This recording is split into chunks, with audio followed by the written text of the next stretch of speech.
Баңгизат салынган жүктү алып жаткан жеринен уюшкан кылмыштуу топтун мүчөсү кармалды. Ош шаарынан келе жаткан 10 адам Баңгизаттын оор түрү табылды. Бул тууралуу Ички иштер министрлигинин басма сөз кызматынан билдиришти. Маалыматка ылайык 26 январда Баңгизаттардын оор түрүн ташуу менен алектенүүчү каналга бөгөт коюу боюнча иш-чаралардын жүрүшүндө Honda Step вагон унаасы менен Баңгизаттардын оор түрүн Ош шаарынан Чүй облусуна ташып бара жатканы аныкталган. Маршруттук таксинин айдоочусуна белгисиз жактар тарабынан Чүй облусунун Сокулук районунун айылдарынын бирине жеткирүү үчүн шек туудурган жүк берилген. Жүктү алуу учурунда ИИМдин кызматкерлери тарабынан иш-чаралар жүргүзүлүп, натыйжада саат 12:30 чамасында Чүй облусунун жолунан жүктү берүү учурунда шектүү карамалган. Ал жүктү алуу үчүн буга чейин соттолгон ИИМдин каттоосунда уюшкан кылмыштуу топтун мүчөсү катары турган 1988 жылы туулган жаран барган. Жүккө кароо жүргүзүү учурунда кийимдеринин арасынан баштыкка оролгон уксус ангидриди жытына ээ болгон зат табылып алынган. Криминалисттик экспертизанын корутундусуна ылайык табылган зат 15 граммды түзгөн героин Баңгизаты деп табылып, шектүү кармалган деп жазылат маалыматта. Учурда аталган кылмышка тиешеси бар жактарды аныктоо боюнча сотко чейинки тергөө иштери уланууда. Талас облусунда күйөөсүнүн өлүмүнө шектелип 27 жаштагы аял кармалды. Талас облусунда күйөөсүнүн өлүмүнө шектелип 27 жаштагы аял кармалды. Бул тууралуу облустук милициядан билдиришти.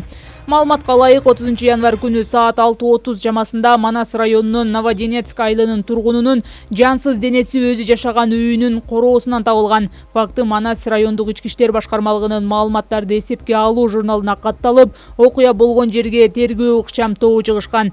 Тергөө ыкчам тобу тарабынан окуя болгон жерге барып, жеринен кароо жүргүзгөн учурда үйүнүн кире бериш бөлмөсүндө 1994 жылы туулган жарандын жансыз денеси жаткан. Дене учтуу нерсе менен кесилип, урулган жаракат белгилери болгон. Кылмыштын бетин ачуу максатында тергөө жана иликтөө иштери башталып, шектүү катары маркумдун аялы кармалды. Шектүү келин учурда убактылуу кармоочу жайга киргизилип, экспертизалар дайындалып, тергөө амалдары жүрүүдө.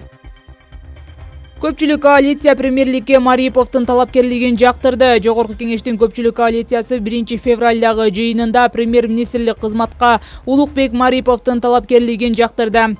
Жыйындын башында Марипов анын талапкерлигин Республика Ата журт фракциясы сунуш кылганын айтты. Ал өзүнүн пландары тууралуу депутаттарга маалымат берип, суроолорго жооп берди. Марипов негизинен коронавирус, энергетика, бюджет, тышкы карыз, жазгы талаа иштери боюнча маселелерге токтолду. Мындан сырткары ал 22 өкмөт мүчөсү 16га кыскарып, фонддор, агенттиктерге реформалар жүрө турганын кошумчалады. 41 жаштагы Улукбек Марипов 2016 жылдан баштап эсептөө палатасын жетектеп келе жатат. Улукбек Мариповдун атасы Асамидин Марипов Ош облусунун Ноокат аймактык ооруканасынын башкы дарыгери. Ал эми анын бир тууганы Бакытбек Марипов 2020 жылдын 16 ноябрында Ноокат районунун акими болуп тайындалган.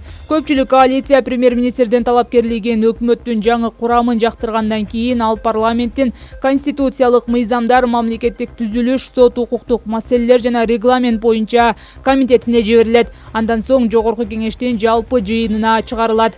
Жогорку кеңештеги көпчүлүк коалиция КСДП, Республика Ата журт, Кыргызстан жана Бирбол фракциялары кирет. Ушул тапта премьер-министрдин милдетин биринчи премьер-министр Артем Новиков аткарууда.